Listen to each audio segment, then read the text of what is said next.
Meow, Stephanie.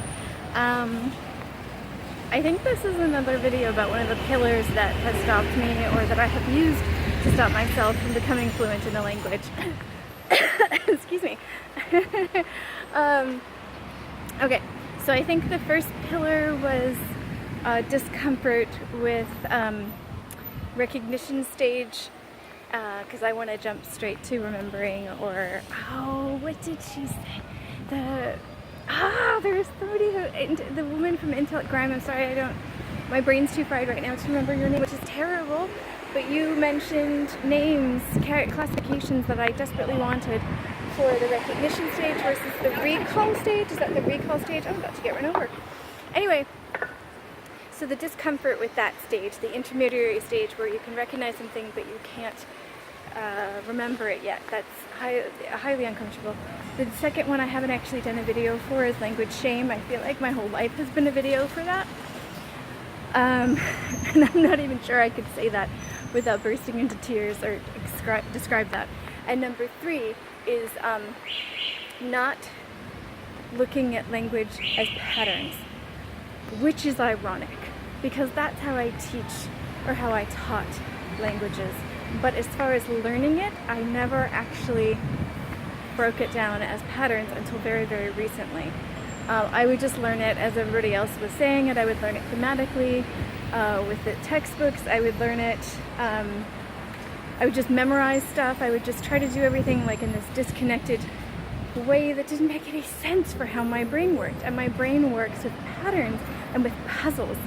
And there's, I watched a Steve Kaufman video today who is amazing. If you don't know his channel, I don't know in the language learning community where you have been. I have a special place in my heart for Steve Kaufman because he talks a lot about reading, and he talks a lot about listening while you're reading, and he talks about a lot of things that really, really resonate with me as far as being that kind of language learner, which I am. And I talked about learning to code. It's really hard to see right now. Learning to code finally helping me learn a language. And I think the reason why, and I finally realized this today after listening to Steve Kaufman's video, because he held up a book that was about Chinese patterns, like grammatical patterns, and that's one of the books that he used, I think he said 30 years ago, to learn Chinese in 9 months. But that's not the important part. The important part is not the time, it's that learning Chinese through patterns. And so I'm going to go through and see if that book is still available and get that as a supplementary experience, because that's how my discovery process and learning Chinese is right now, is I'm listening and looking for patterns, and I'm going to base my learning on that. So if that's a book that can help me do that, then touche. And so it got me thinking about why coding, why learning to code in the computer. I can't even talk. I learned Python in the second round of grad school, and because it was a puzzle to solve, because it was looking for patterns, which when I know I'm doing that is really fun, and when I don't realize I could make things into that. Let me explain. Like, there was this one task we had there were 2 coding classes we had to take, and there was a summer of helping one of our professors with her research project where I was literally just coding all day, or at least trying to, and searching for things and trying to piece together code to do a specific task. So because there was a task with the code I was making that did a specific thing on a website with databases in SQLite, it was a doable task, and it was kind of a puzzle. Could I figure this out? And could I do it before the library closed? Could I do it before I was in tears? Could I just do it? Could I do it? And sometimes I could, and sometimes I couldn't. But it turned into a puzzle, and it turned into looking for trends. And that's when I learned the most. And then when we had that second class in the fall, after the first class, after the research summer, where I was coding all the time, we had this project that only 2 people in our class finished. It was a small class anyway, but I was one of those 2 people. And I remember I had one of those whiteboards that was the whole wall. I think I talked about it in a few videos ago. I had one of those whiteboards that was a whole wall, and I literally stayed up for 2 days. I don't recommend this, but I stayed up for 2 days, and I kept putting different algorithms on the wall, and I kept trying out different things, and then as soon as I would like write out what I thought I was going to do, then I'd go to my computer and try to find it in code form. And I kept doing this again and again and again and again and again, and I finally got this project to work. I honestly don't remember. It was with natural language processing, so it was definitely a linguistic task, but I don't remember what the task was at this point. But I remember my code was clunky, and my code was not the quickest way to get there, the best way to get there, and I think it broke at one point, but then I was able to fix it. But it worked. In the end, after tons of time before that weekend and those 2 days of just trying to crack the code, it worked.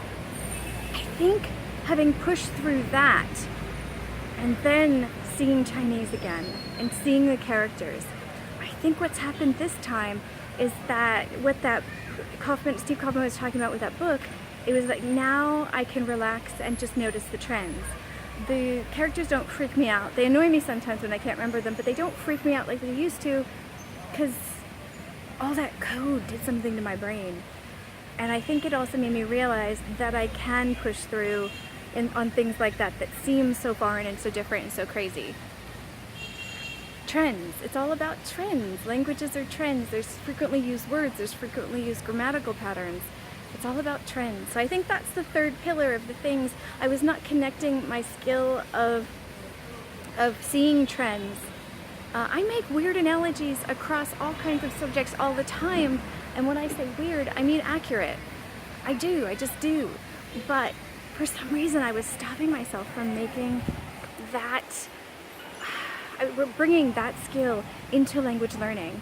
I was trying so hard to learn languages the way that everybody else seemed to be learning them that I forgot to use my own friggin' skills in learning languages. Why do we do this to ourselves, right? Now knowing this, am I going to learn languages faster? No, because I still have cognitive limits. We all do. And I still am very, very comfortable with only 2 hours a day of studying. But the guilt and the shame and the roadblocks and the frustration are so much easier to deal with knowing that I can, knowing that I can push through them, knowing that I can. That is really, really, okay, I have to move. Okay, that was awkward. And that just trends. Why don't we teach languages as more of discovery, of more of trends? And the communicative approach in English language teaching tries to do that. And some teachers do it really well and some don't. And it's definitely a step in the right direction, but I still think there's more that can happen. And again, I'm not so sure it's a teacher teaching. I think it might be just student self-learning. I think that might be a better way. I'm really, really, really starting to think that more and more every day that I try to do this. I love fountains. Don't you love fountains? Anyway. So trends, it's all about trends. I've broken the 5-minute rule again. Anyway, all right, so, yep, the third pillar has been identified. I'm such in.